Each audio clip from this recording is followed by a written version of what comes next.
Hi, I'm Joseph Ellis, Assistant Professor of Political Science at Wingate University. Welcome back out to Wingate Spotlight, where today we are talking to Ebonie Cunningham Stringer, brand new Assistant Professor of Sociology and Criminal Justice. And Criminal Justice is a brand new department we have here at Wingate, so we're happy to have you here. Good to be here. Thank you. The way we like to do these things is the first half we talk about sort of where you came from, and then the second half it's how you got here. So let's start. Where did you grow up, and how did you get here, I guess? Okay, I was born in St. Louis, Missouri. Okay. I won't tell you when, but it was quite a while ago. Okay. I do have my driver's license, and it's been renewed a couple of times, so that'll give you some idea. I'm the oldest of a total of 12 children. Now, we're all mixed up in a blended family. My parents have 4 natural children. My mom has 5 foster children. I have a half-brother and a stepbrother and a stepsister. So that makes me the oldest of 12. Wow. There were 9 of us as children living in one house at one point in time. So one of the things that's resulted is I don't know how to make a little bit of anything when I cook. I always make big pots, even though right now it was just my husband, myself, and a dog that comprise our nuclear family. My mother worked in the medical field growing up. She also went on to found and pastor a church for several years before she moved out to Pittsburgh for work. And now she's living in Baltimore, working in business banking. My dad has been a factory worker all of my life. He works for Ford Motor Company. Oh, wow. And has been there a very long time. And they've tried to get him to retire and take the package. He just won't go. I actually have one sibling who lives in North Carolina here, and she's one of the big reasons why I find myself here, just wanting to be closer to at least some family. Moved here from Pennsylvania, where I spent the last 5 years. And while I was in Pennsylvania, one of the things that changed about me is I became much more of an outdoor person.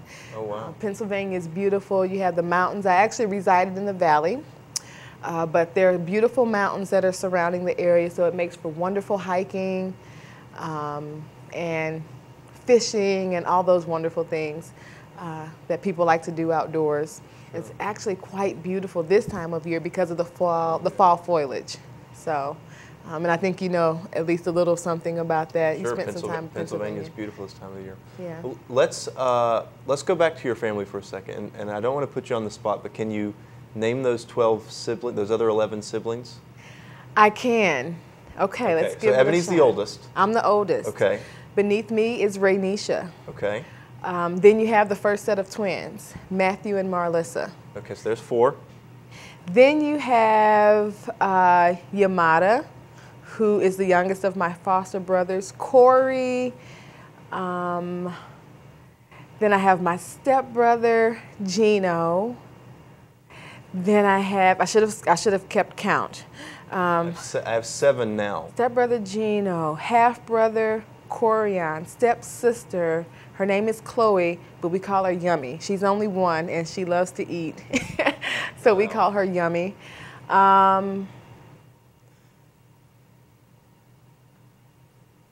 I'm missing some folks in between there. Who am I missing? Who did I say? Okay, maybe I can't name them all. Okay. Just right off the top. That's okay. So that was 9. I think I'm it was missing 9 2. or 10. Okay. Okay. Well, if you think about it after the break, I'll try to come back we'll come back to it. Okay. But yeah, I have 3 brothers and I can barely remember all of them, so okay. Now, that's a very interesting childhood. What was, growing up in St. Louis, what was that like? Do you like St. Louis? Do you like to go back? Or? I love to go and visit. I wouldn't want to live there again, and that's because I'm self-diagnosed as ADHD or ADD, right? So if I've been there, I've done that, it doesn't hold my attention for very long. So I love going to new places. I actually love traveling. And the thrill that goes along with discovering a new city and the amenities that it has to offer. So. Okay. So I believe So you grew up in St. Louis, you grew up in Missouri. I believe, did you go to Missouri for college? I went to the University of Missouri, Okay. Columbia. Go Tigers. Okay. Yeah, and of course, that's one of the best times. I tell the students now, undergrad is one of the best times of your life, so you have to enjoy it. Met so many friends that are still my friends to this day, and had so many experiences there that I wouldn't trade for anything in the world. So. And did they call that area Como, Columbia, Missouri? Como, yeah, Okay. yeah. Now, did you take your PhD from Missouri as well? No, I didn't. I went to Purdue University for the Okay. master's and the PhD. Okay, so you go from Columbia, Missouri to West Lafayette, Indiana. What was that transition like? Was it the first time you kind of leave the state, I guess? It was the first time I lived outside of the state. It was still the Midwest, so not too much of a culture shock there. Of course, your graduate experience is so much different from your undergraduate experience. So, you know, they basically relegate you to 1 or 2 buildings where you take your classes and maybe do some teaching in the department there. So even though I did meet some great people on campus, for instance, one great person I met on campus was my husband. Okay. Can you say his name? His name is Anthony. Anthony. Okay, Yes. you met your husband Anthony at Purdue. Yeah. We actually initially met at church. It's the first church I ever visited while I was in Indiana. Spent my whole 5 years there as a member of that church. So the first church I visited, I joined, and it had nothing to do with him. Right, exactly. Right. What does Anthony do, if you don't mind me asking? Yeah, he's a mechanical engineer, and he works with Carrier. Okay, great, great. You finish up your PhD at Purdue. Right. You leave West Lafayette, and now you head to Pennsylvania? We're heading to Pennsylvania. Okay, so you're formerly employed at, is it Wilkes University? Right. Okay, which is in, I guess... Wilkes-Barre, Pennsylvania. Wilkes-Barre, Pennsylvania. You The gotta Lehigh say- Valley, is that close This to it? is Wyoming Valley. Oh, okay. Different valley. Different Lots valley. of mountains there. Okay. Yeah. So you moved to Wilkes-Barre, Pennsylvania. Yep. And what was that transition like?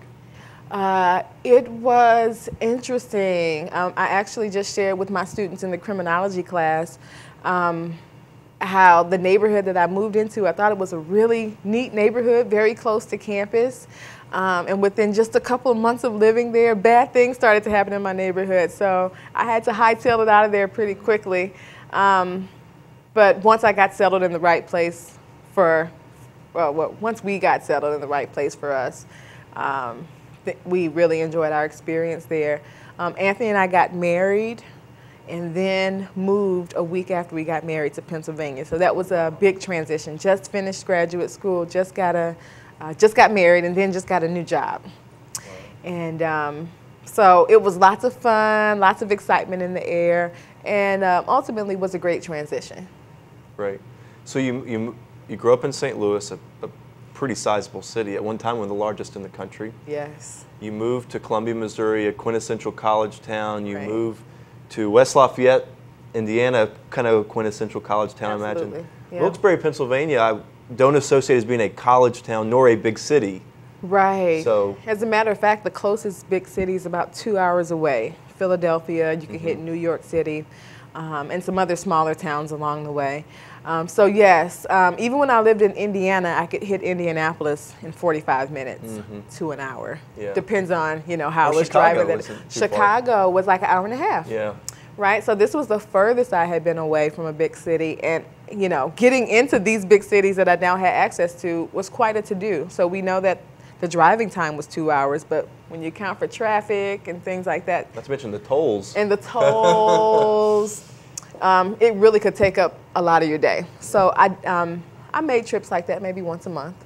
I had to do that to get my hair done, which tells you something about Wilkes-Barre. We didn't have a lot of the amenities that you had no problem finding in St. Louis, Sure. right? So I had to travel 2 hours just to get to my hairdresser. So it was rustic living, I would say, but we like I said, we enjoyed nonetheless. And you said you grew an appreciation for the outdoors. Yes, our neighborhood even had a bear, and I lived on a street called Allenberry, Okay. And we called the bear Alan Bear. And if you look him up on Facebook, he has his own page. Really? Yeah, we made a page for him there in the neighborhood. So that tells you that we had really great neighbors. We got along well. We looked out for one another. The bear got into a routine where he would come into the neighborhood at a certain time of the day, and we would all come out on our porches and take pictures. And we never got too close to the bear. We kept in mind that this was a wild animal, but we came to have a certain affection for Alan Bear. Was it a black bear? Is that what it is? It was some brown bear. A brown bear, okay. Looks black, but Okay. they are different species. But that tells you how much I've grown, because I was a city girl. Sure. And if you would have told me that I'd be okay with a bear walking through my front yard, sure, I never would have believed you. Yeah, of whatever dangers, perceived or otherwise, there are in St. Louis, a bear would not have been one of them. Right, right. And speaking of dangers, you know, being a gun owner in St. Louis meant something very different from Yes. what being a gun owner meant in Pennsylvania, right? Everybody owned guns. The children own guns because most of the people are avid hunters. Never did get into the hunting. Yeah. You know, I'm kind of an animal rights activist Okay. when it comes to that, but.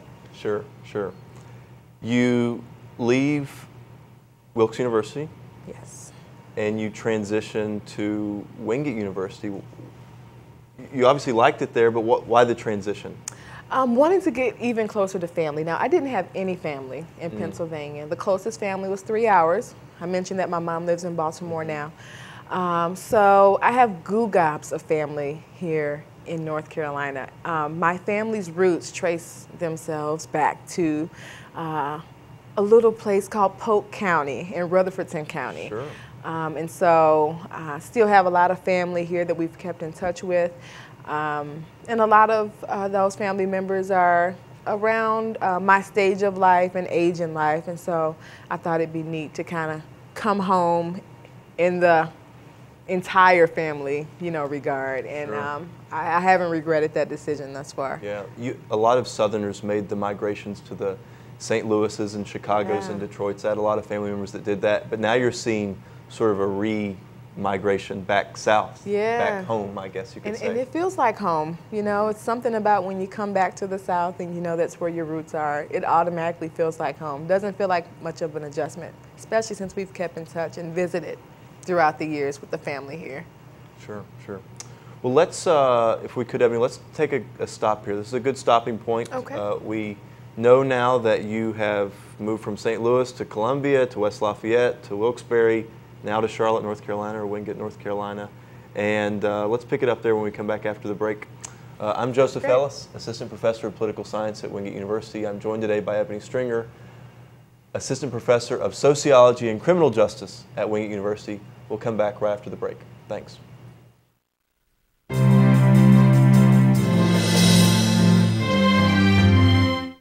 Fluoride is often called nature's natural cavity fighter and plays an important role in your oral health. Fluoride helps strengthen teeth and prevent tooth decay, which is a leading cause of cavities. Because of the important benefits of fluoride, the Centers for Disease Control and Prevention called community water fluoridation one of the 10 great public health achievements of the 20th century. And since the 1950s, fluoride has been added to many community water supplies. If you prefer to drink bottled water, look for water containing fluoride. If you live in a community without water fluoridation, your dentist may recommend dietary fluoride supplements or professionally applied topical treatments. Fluoride helps reduce the risk of tooth decay and helps to keep your smile healthy and beautiful. For the ADA Dental Minute, I'm Dr. Maria Lopez-Howell. Welcome back out to Wingate Spotlight. I'm Joseph Ellis, Assistant Professor of Political Science at Wingate University. I'm joined today by Ebonie Cunningham Stringer, Assistant Professor of Sociology and Criminal Justice. Ebonie, before the break, we were talking about you moving from Wilkes-Barre down to Wingate. What is it about Wingate that made Wingate stand out? I mean, you already had a job that presumably you liked, and so you come to Wingate. Why? Well, I tell you right away, I was impressed with the mission and the ideals that Wingate holds fast to. And I saw that being played out on campus as I visited. I like the fact that, you know, in many academic arenas. Faith is something that's separate from the work that we're supposed to do as scholars. But I like the fact that Wingate felt comfortable bringing the holistic person into the academic pursuits, which I think will mean for our students and for the faculty that we'll do a better job at what we do in the end. Sure. I mean, you can talk about, I feel as though you can talk about faith at Wingate in an honest way, not having to A, disguise your own faith, or B, worry about threatening students, and I think that discussion is important. Well, we share something in common. We were both hired to do something that had seemingly never been done. And I don't want to make it out that we're doing Herculean tasks, but I was hired to be a political scientist in a department that didn't exist, and you were hired to be a criminal justice professor in a department that didn't exist. And in your case, you stepped right into a major. Right. So talk a little bit about what that's like, I guess. Well, it's kind of exciting. If you think about, you know, getting to design your ideal house or, you know, whatever your dream is, you get to come in on the ground floor of it. That makes it exciting, right? So, of course, you work with the other people who are part of your division and your department to set the goals and, you know, think about strategies. But you get to play a pretty big hand in shaping what that program is going to look like. And that really excites me. One of the things that I hope to do is to prepare students who not necessarily want to go out and fit into the criminal justice system in whatever area they choose to work, and there are multiple facets of the criminal justice system, but that they would be willing to become the change that they want to see. So if there are things that are going on in the system that they're not, that they don't approve of, that they think has moral or ethical issues, that they would be a beacon of light, if you will, to come into those systems and hopefully affect positive change. Okay. For me, I was drawn to politics at an early age. Were the features of what we now call criminal justice, were those things you were drawn to early on, or did you kind of discover them as you went through life, I guess? Yeah, people always ask me how I came into the field. I started out working in prisons, doing research in prisons. Oh, wow. And I never knew anyone who had been in trouble with the law. I never knew anyone who was, certainly if I didn't know anyone was in trouble in law, I never knew anyone in prison. But now, since I've worked with people in prison, some of my best friends are, and I say that, of course, in quotation marks, they've been advocates for me to do the research that I'm doing. So they've worked from the inside, people who are incarcerated. And I think sometimes we underestimate the degree to which people who are incarcerated, they can be involved in activism. Sure. And so they're interested in telling their stories. And prisons are actually very hard to get into for research because prisoners are a protected population, just like children or those who are ill. So we can't just do research, medical research. You can't do folks. the man on the street thing with prisoners. Right, exactly. Yeah. And so their willingness to cooperate and make themselves vulnerable makes it easy for me to do the work that I do. And I think you have really fascinating research area. Do you mind talking a little bit about what you do in prisons? Yeah, well, there are two things that I do in prisons. The first I'll talk about is the research aspect, which I study women who are incarcerated who have children. And one of my major research questions is how and why do women continue to call themselves mothers when they're separated from their children, sometimes weeks, months, years at a time. Yet many of these women still believe very strongly that they are first and foremost mothers. So I'm interested in understanding, how do you construct such an identity when you're separated from the day-to-day role of mothering? I always ask people, you know, what comes to mind when you think of a mother? You think of the person who gets you up in the morning and cooks your breakfast, makes your lunch, does your homework with you, who, you know, gives you a big hug and kiss when you scrape your knee and gets you all patched up.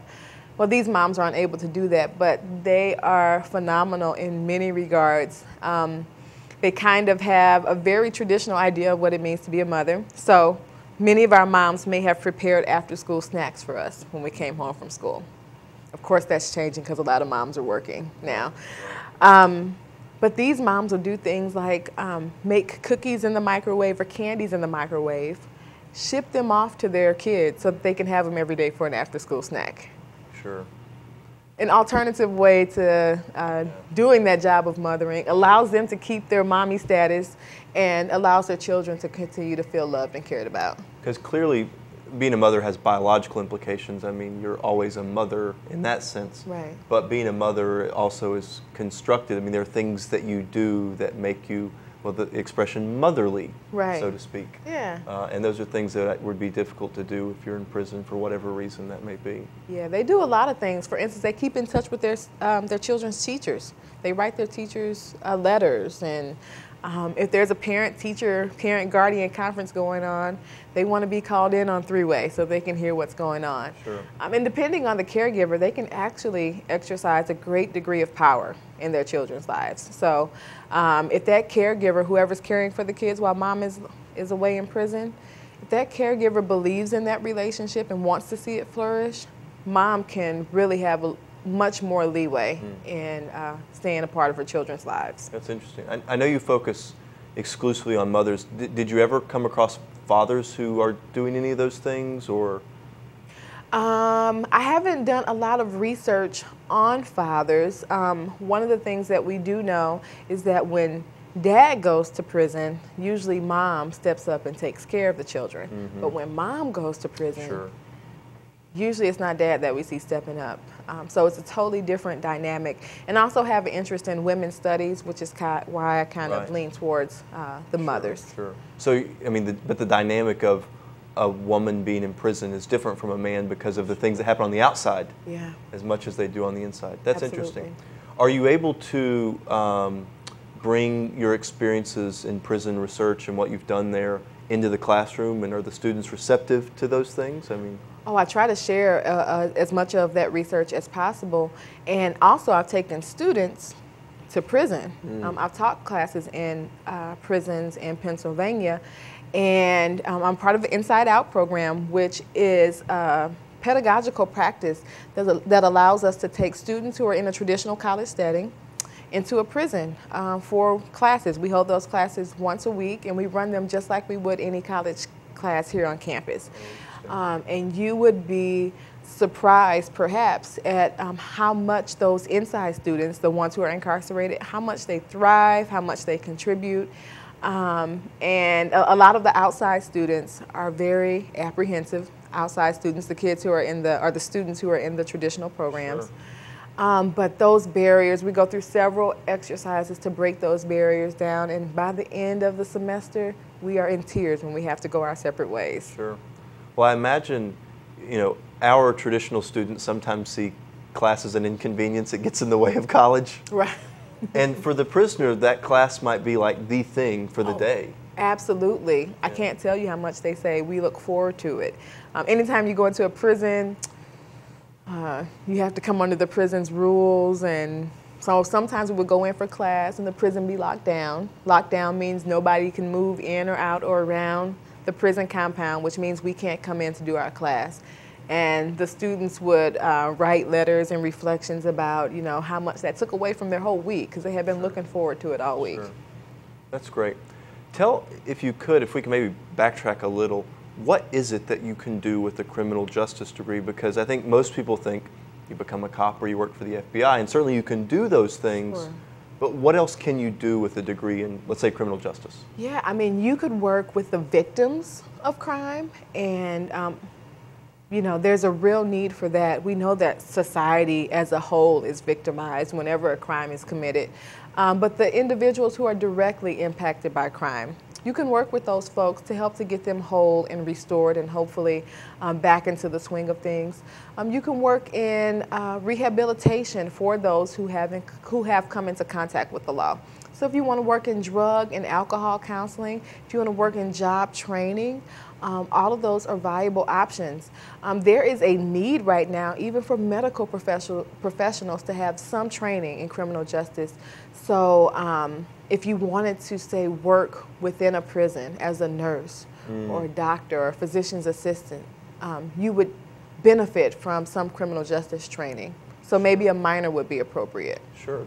It's interesting because you hear criminal justice and you're drawn to the criminal part of it, But the justice part is also what I guess motivates a lot of people. Yeah, and increasingly we are focusing as a society on restorative justice, which brings all of the parties affected by a crime together. The victim, representatives from the society, the offender, and there's a discussion of those folks who come to the table about how order can be restored, how healing can take place. Could mean community service. If it's a juvenile who has offended, it could mean that if you vandalize Mr. Brown's grocery store, you have to show up every Saturday morning to mop the floors and paint the shed or whatever it is that makes that victim feel like he or she can reconcile with the offender. And that's what we want, because these people are coming back into the community. We lock them away maybe for a little while, but eventually they come back into the community. We want them to come back into a community that's ready to receive them and where they can be contributing citizens rather than a part of the problem. Sure. In a classroom environment, and especially with criminal justice, you're talking about topics and situations that are foreign to many of us. Drugs, prostitution, those sorts of issues.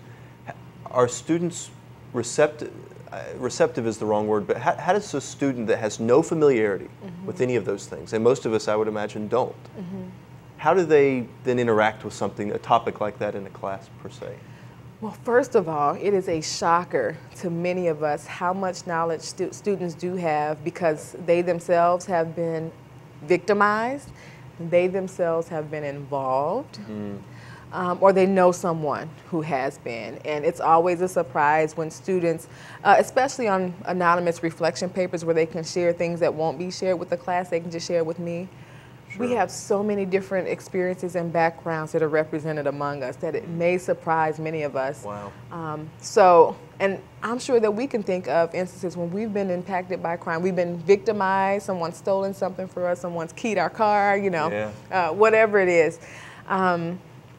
So I encourage students to think about whether or not they are different in kind from criminals or if they are different in the degree. In other words, if you were put into a certain situation, would you find yourself responding in similar ways? Right. And that's one of the ways that I try to bring it home. If they do feel like there's some dissonance, some distance between themselves and offenders, one of my favorite, scenarios to bring up is, what if this was your mom? What if this was your sibling? And then that brings it home and helps them to kind of connect to the material a little bit more. Great. Well, this is a good stopping point, Ebonie. Okay. Thank you for joining us today on Wingate Spotlight. I'm Joseph Ellis, Assistant Professor of Political Science here at Wingate. I was joined today by Ebonie Cunningham Stringer, Assistant Professor of Sociology and Criminal Justice, and we look forward to seeing what happens with this nascent program at Wingate. Thanks for joining us. See you next week.